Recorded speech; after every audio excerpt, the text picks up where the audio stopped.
Bismillahirrahmanirrahim. An Abi Hurairah radhiyallahu anhu, dari Abi Hurairah radhiyallahu anhu, wasmuhu Abdurrahman bin Safar. Nama asli Abu Hurairah adalah namanya Abdurrahman bin Safar. Jadi nama asli Abu Hurairah. Kenapa Abu Hurairah? Karena beliau itu salah satu sahabat yang suka hewan yang bernama kucing, sehingga para sahabat menjuluki bapaknya kucing. Jadi Abu Hurairah itu kalau bahasa orang Betawi nama koyokan. Ya, nama koyokan ya. Nama koyokan dah. Namanya Sarifuddin dipanggilnya Peri, kan gitu. Namanya Mahmud dipanggilnya Degol, gitu. Jadi itu bahasa koyokan julukan. Nah, nama aslinya adalah Abdurrahman bin Safar. Annahu qala Nabi sallallahu alaihi wasallam, sesungguhnya Nabi Muhammad sallallahu alaihi wasallam bersabda, salasun kafaratun wa salasun mukhlikatun wa salasun darajatin. Salasun kafaratin, ada 3 golongan orang-orang yang akan digugurkan lizunubi amilha, semua dosa-dosanya yang pernah dilakukan. Jadi ada 3 orang ini yang dosanya digugurkan oleh Allah Subhanahu wa taala. Kalau bahasa kita dirontok indah ya, digugurkan oleh Allah Subhanahu wa taala. Wa salasun mukhlikatun, dan ada 3 orang yang celaka atau orang yang rugi. Mudah-mudahan kita tidak termasuk yang golongan yang kedua ini nih, orang-orang yang celaka. Wasalasun darajatin, dan ada 3 orang yang akan diangkat derajatnya oleh Allah Subhanahu wa taala. Mudah-mudahan kita ada di salah satu yang diangkat derajatnya oleh Allah Subhanahu wa taala. Kita bahas satu-satu. Wasalasun kafaratin, 3 orang yang akan digugurkan dosanya oleh Allah Subhanahu wa taala atau diampuni oleh Allah Subhanahu wa taala dosa-dosanya. Siapakah mereka? Yang pertama, faisbaqul wudu'i fis sabarati, orang yang gemar berwudu di dalam keadaan dingin. Dalam keadaan dingin, artinya orang yang wudu dalam keadaan itu artinya orang yang bangun malam. Orang yang bangun malam, air itu kan luar biasa. Kalau jam 1, jam 2, jam 3 rada dingin kan begitu. Apalagi yang rumahnya di daerah Jawa Barat, pegunungan segala macam. Orang yang dalam keadaan dingin, artinya orang yang bangun malam ini dia berwudu. Orang wudu pasti dia melaksanakan sholat. Artinya orang yang gemar berwudu dan melaksanakan sholat pada malam hari, Allah Subhanahu wa taala akan menggugurkan dosa-dosanya. Makanya jaminan dari Allah, orang yang bangun malam, orang yang tahajud, orang yang berdoa di malam hari, di saat orang-orang pada enak pakai selimut, orang pada tidur nyenyak, orang-orang pada pules, kalau orang kita bilang mah, ada yang bangun malam-malam jam 2, jam 3, dia mandi, habis mandi dia wudu, habis dia wudu dalam keadaan dingin dia munajat kepada Allah, melaksanakan sholat tahajud. Nah, tahajud inilah istilah Allah Subhanahu wa taala berfirman, wa minal laili fatahajjat bihi nafilatan lak asya'ayyam asyqa rabbuka maqaman mahmuda. Orang yang gemar melaksanakan sholat tahajud, janji Allah akan angkat derajatnya maqaman mahmuda, di tempat yang mulia. Kemuliaan itu nggak bisa dilihat dari harta, nggak bisa. Gak bisa dilihat dari seberapa banyak kita punya kontrakan, gak bisa. Jadi kemuliaan itu Allah berikan sebuah keberkahan buat orang tersebut. Artinya orang tersebut kalau dilihat sama orang enak aja bawaannya. Urusan yang sulit jadi gampang, urusan yang berat jadi enteng. Urusan yang urusan yang nggak bisa dikerjain jadi bisa dikerjain. Artinya ada pertolongan Allah Subhanahu wa Ta'ala yang di luar nalar ke manusia. Contoh gini deh, kalau orang kita itu, kalau zaman dulu tahun 90-an 80-an itu ada bahasa milir. Milir itu orang dagang malam-malam jalan dari rumah. Di kampung saya itu di Cengkareng, itu zaman dulu masih ada, sekarang udah nggak ada. Orang tuanya udah mati, udah meninggal. Iya, bawa pakai dongkrak. Dongkrak tahu apa ya? Ya kalau anak sekarang dongkrak nggak ngerti. Dongkrak sama keranjang itu engkong saya aja ngalamin jualan bayam, jualan kampung sawit itu di pasar Cengkareng, itu jalan kaki. Itu rombongan sama teman-temannya. Kalau dilihat itu jam 2 bangun dia mandi. Habis mandi dia sholat dulu, sholat tahajud. Kadang-kadang kita tanya, sholat subuhnya di mana kok? Kalau sholat subuhnya di pasar. Kalau enggak Cengkareng, kalau enggak di pasar pagi. Itu pada dagangnya di situ dulu. Ada yang pakai keranjang, ada yang pakai dongkrak jalan. Anaknya banyak-banyak. Enggak ada yang sedikit, paling sedikit 5. Banyak 10, ada yang 11. Anak tuh. Anak doang. Tapi yang saya lihat di situ, orang tua ya zaman sekarang sama orang tua zaman dulu. Kenapa orang tua zaman sekarang hidupin anak 2 aja kayak ribet banget. Orang tua zaman dulu hidupin anak 11 hidup semua. Gede-gede semua. Bahkan sukses semua. Oh, kuncinya di sini. Kuncinya kalau orang zaman dulu mah biar kata-kata sekolah, ngaji yang ngaji cimping, tahu cimping? Ngaji cuma pakai kuping doang, dengerin doang itu namanya ngaji cimping. Iya, ngaji pakai kuping dengerin aja. Cuman dia mah kalau sama guru, sama kiainya itu nurut. Kalau mau panen, ngomong dulu sama gurunya. Ini saya panen bagusnya hari apa? Kan begitu ya. Saya mau bangun rumah nih, hadap mana bagusnya? Saya mau ngawinin anak nih, nikahin anak tanggal berapa?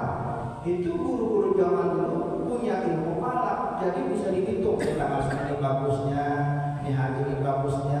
Itu ada begitu, jadi kagak jauh dari guru ngaji, dia datang ke sekolah. Sampai namain anak datang ke rumah gurunya. Itu jadi keberkahan di situ. Sholat dia nggak tinggalin, ibadah dia nggak tinggalin, tahajud nggak tinggalin. Makanya Allah kasih berkah. Setiap habis pulang dagang nggak ada sisa sedikit pun, habis. Itu namanya berkah. Dagangannya habis aja. Bisa hidupin anak semua. Sekarang ya Allah, anak tua aja nih jam 1 malam minggu kalau belum kecebur kokot belum balik ke rumah. Yang satu kalau nggak disamperin belum balik ke rumah. Ayahnya kerja kesini nggak bisa, kerja susah segala macam. Ada apa gitu? Jangan sampai yarfa'ullah ta'ala, yarfa'ullah barakah min kasbih. Allah angkat keberkahan kita. Nauzubillah min ya. Zaman dulu orang makan ayam jarang. Saking makan ayamnya ketemu ayam enaknya bukan ayam, nikmatnya bukan. Sekarang kita makan ayam biasa. Dulu ikan asin gesek sama sambal musola sama nikmat banget. Sekarang makan daging kayaknya gimana gitu. Tapi dulu mah nikmat banget. Nah di situ lah. Ya, dulu mah jarang sekali ketemu nikmat, gitu ya. Dulu jarang makan ayam, sekali ketemu makan nikmat banget bukan main. Saya mah ayam makan ayam. Itu dia. Nah, Allah kuburkan orang-orang yang senantiasa isbabul wudu, senantiasa orang yang menjaga wudunya. Ini bulan puasa nih. Mau nonton, mau duduk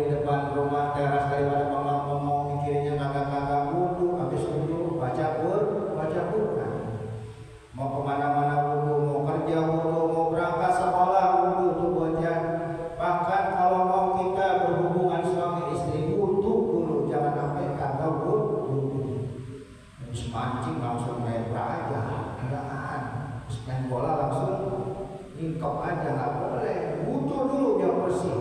Sampai tidur juga wudu. Itu Islam ngajari sampai ke situ. Nabi Muhammad SAW min isbaghil wudu, yang menjaga wudunya. Jadi nggak pernah batal wudu.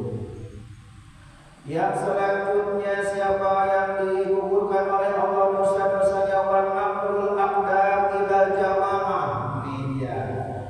Orang yang digugurkan dosa-dosanya oleh Allah, orang yang melangkahkan kakinya ilal jamaah untuk melaksanakan sholat berjamaah. Ya Allah, ini ada dalilnya. Jadi bapak-bapak ke masjid ke musola, ya insya Allah gugurkan dosa-dosa kita. Amin. Jadi selangkah demi selangkah, ya selangkah kita dari rumah untuk ke masjid ini dihitung pahala. Sholat Jumat itu sunnahnya kalau kita misalnya rumah kita di sebelah kanan, baliknya kudu muter sebelah kiri, jangan jalan lagi ke lewat situ. Kan jarak kalau begitu kan gitu. Nah, kita dari sana kita pulang ke sini lagi aja kan gitu. Ini mah kalau mengambil pahala dari sini muter ke sana jauh kan, baru balik nyampe kan begitu. Jadi iya, tapi kan jarak cuman ya jalan kakinya aja untuk melangkahkan kaki ke Masjid Al-Furqan wa naqlul aqdam ilal jamaah, ini menggugurkan dosa-dosa kita. Ya Allah, kafar digugurin dosa-dosa kita. Setiap langkah kita jalan ke mushola, jalan ke masjid, mau sholat jamaah ke, mau ke majelis taklim ke, mau ngaji, itu dihitung pahala oleh Allah Subhanahu wa ta'ala.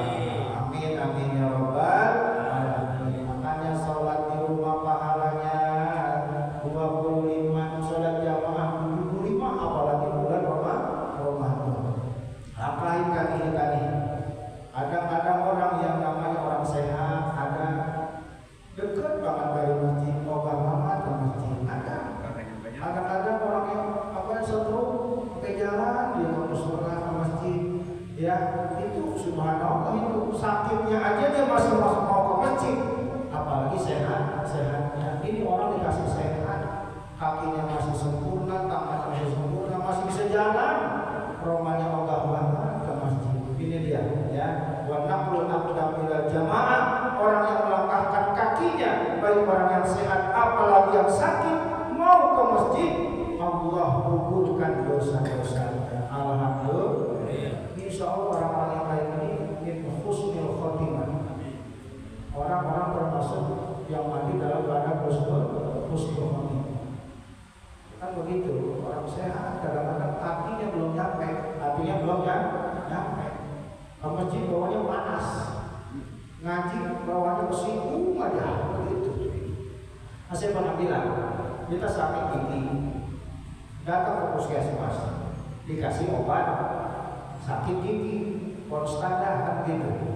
Kita asam lambung naik, dibawa ke puskesmas, dikasih obat asam lambung. Kita kepala puyeng, datang ke puskesmas, dikasih obat kepala puyeng. Orang datang ke masjid, ke musola, terlambat, ke majelis taklim, duduk. Yang diobati bukan yang zohirnya, tapi hati batinnya yang diobati. Kalau kita lagi duduk begini, ada guru, ada kiai, ada habib, ustazah ngajarin lagi baca kita begini, kita tersinggung, wah banget itu kan gitu. Nah itu berarti penyakitnya udah bukan aku. Ngaji sekali, ya kan, tersinggung. Ngaji 2 kali kesinggung, ngaji 3 kali kesinggung, 4 kali itu kalau baru udah mulai ngantuk tuh. Kalau udah ngantuk berarti udah mau baik, gitu. Udah mau sembuh. Artinya itu dulu ngaji berdasarkan apa yang dia baca di kitab, bukan maksud untuk menyinggung saudara-saudara. Tapi kalau ada yang kesinggung di dalam hati saudara, berarti itulah penyakitnya. Kalau udah sembuh, insya Allah kita ibadah juga enak.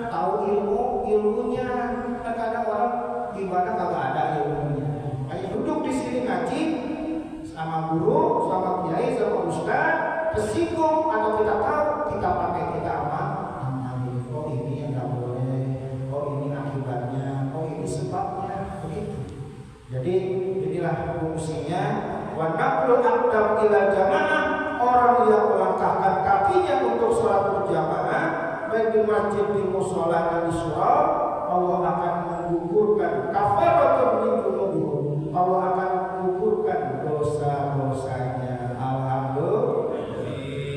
Yang ketiga, wantidor sholat ba'da sholat. Ini yang susah nih.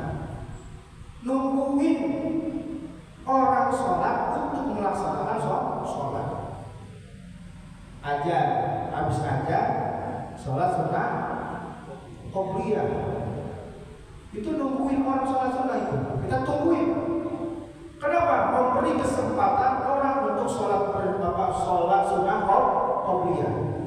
Kadang-kadang kan lama masih komatnya, kan begitu. Padahal itu sholat ba'da sholat, nungguin orang sholat qobliyah untuk menunggu orang-orang yang lainnya, itu sama saja kita duduknya kita nungguin orang sholat, itu sama saja menggugurkan dosa-dosa kita. Amin amin ya rabbal. Ini ada di dalilnya kesebarangan. Makanya tiap masjid itu ada kode di pokoknya kan gitu. Ya jangan ngomong misalnya kita ngomong begini, ya kita ngomong jalan ke subuh kan kadang kita dapat jam 6 tahu sih sholat qobliyah ya ketinggalan Pak kan gitu. Ya, kita perlu ngerti juga lah, bagusnya habis azan kita kalau udah ada di sini minimal 5 menit, jangan 15 menit baru berangkat, kan begitu 20 menit baru ada. Nah, takutnya apa? Suruh nggak keburu kan gitu. Jadi intidor sholat pada sholat, nungguin orang sholat aja itu dapat pahala. Habis sholat, habis ajar, sholat sunnah qobliyah. Tungguin orang-orang yang lain yang mau sholat sunnah qobliyah. Udah beres semuanya nih, baru qobliyah. Itu dia. Intidor sholat pada sholat, menunggu orang yang sholat itu termasuk kafaratun, menggugurkan dosa-dosa kita. Alhamdulillah. Jadi tenang-tenang aja orang yang ibadah mah, pokoknya kagak ada ruginya. Nungguin aja, nungguin Allah menggugurkan dosa-dosa kita. Ya Allah. Jadi insya Allah orang yang wafat mati meninggal dunia di tempat yang baik, insya Allah dia termasuk orang yang baik. Gitu ya. Tungguin orang sholat, ya biasanya kan ada niatnya ya, ya kan? Itu tungguin, jangan jam yang diomelin, jam komat apa? Tenang aja. Yang lain juga pengen sholat jamaah. Orang yang sholat jamaah, orang yang sholat sunnah qobliyah, ya sebelum melaksanakan sholat subuh itu pahalanya seperti seisi dunia yang ada di alam jagat raya. Itu baru sholat sunnah qobliyah doang tuh, apalagi sholat subuh. Pak dia nggak ada pada subuh jangan. Terus sholat ba'diyah nggak ada, Pak dia asar nggak ada, Pak dia subuh nggak ada. Kalau subuh namanya sholat isra sekitar jam 6 atau setengah 6 boleh kan ya. Itu dia. Yang kedua, wa amal muhlikatun. Adapun orang yang rugi atau orang yang celaka, yang pertama adalah fasyuhun syadid, orang yang sangat pelit. Fasyuhun syadid, orang yang pelit. Orang pelit mau Pak, jangankan buat orang lain, buat dirinya aja udah pelit. Mana contohnya? Ini beras berapa seliter? Ini harganya 10.000. Ini 12.000, ini 15.000. Ya udah dah yang 10.000 aja seliter. Buat apa? Buat zakat fitrah. Kalau gitu, zakat fitrah kan 3.000 ya. Dikasih beras yang 10.000 menir dulu kan begitu. Akhirnya apa? Lah kok yang segini emang kita mau zakat fitrah kan yang bagus-bagus buat zakat sih begitu. Buat orang lain sih begitu. Ya kan? Buat orang lain sih buat zakat sih bukan buat dia. Kalau buat dia mah yang seliternya 15.000 yang ada mahal. Enggak boleh. Zakat mah beras yang bagus. Jangan beras yang menir dibeli buat orang. Jangan. Bulog.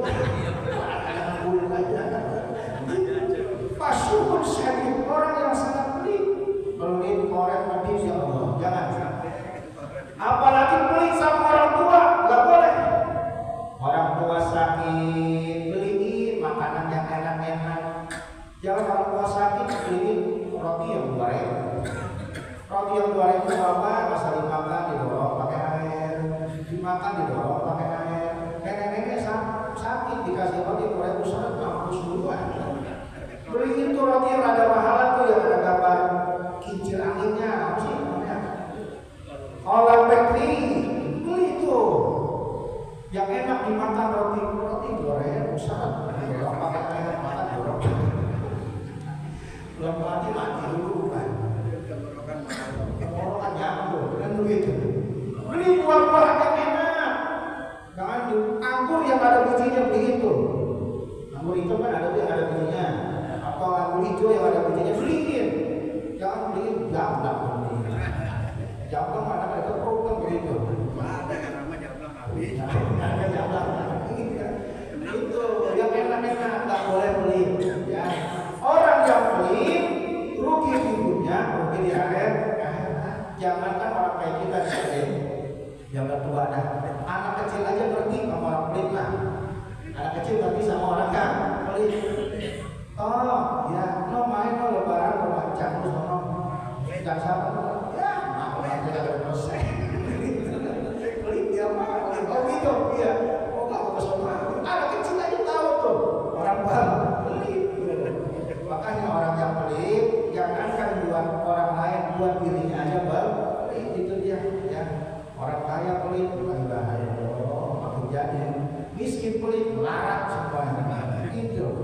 Ya, yang pertama asyukur syadid, orang yang pelit adalah orang yang celaka. Ya, nauzubillah min. Jadi yang kedua siapa orang yang celaka? Yang kedua adalah wahawal muttabaun, orang yang mengikuti hawa nafsu. Nafsu mah ada habisnya. Saudara, kita itu kira-kira nafsu bisa dihilangin apa enggak? Bisa. Nafsu itu nggak bisa dihilangin. Kalau nafsu hilang, kita kan nafsu begini, kan begitu. Kan nafsu makan, nggak nafsu minum, nggak nafsu minum, nggak nafsu rokok, nggak nafsu ngopi. Kalau nafsu hilangin.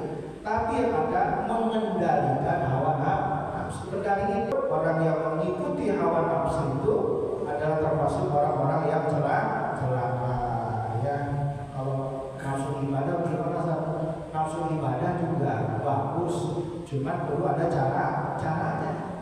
Dulu zaman Nabi ada sahabat yang bernama Hanzalah. Itu nafsunya buat ibadah bukan main.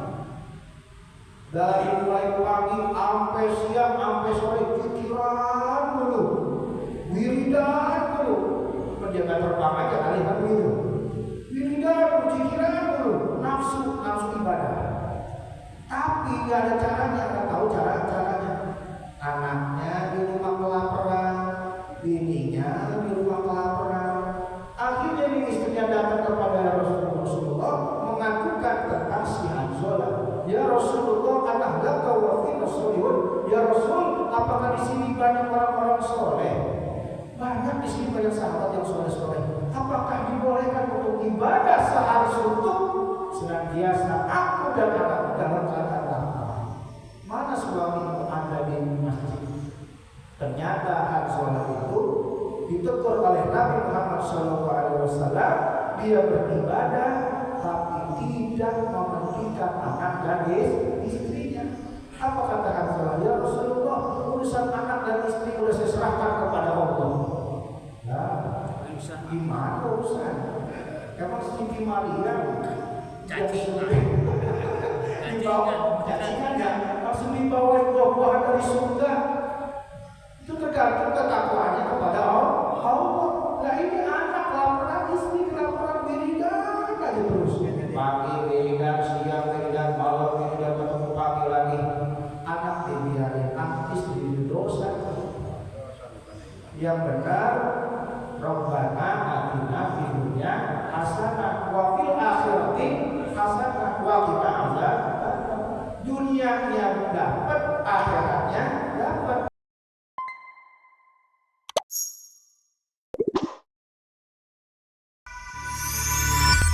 Audio Jungle.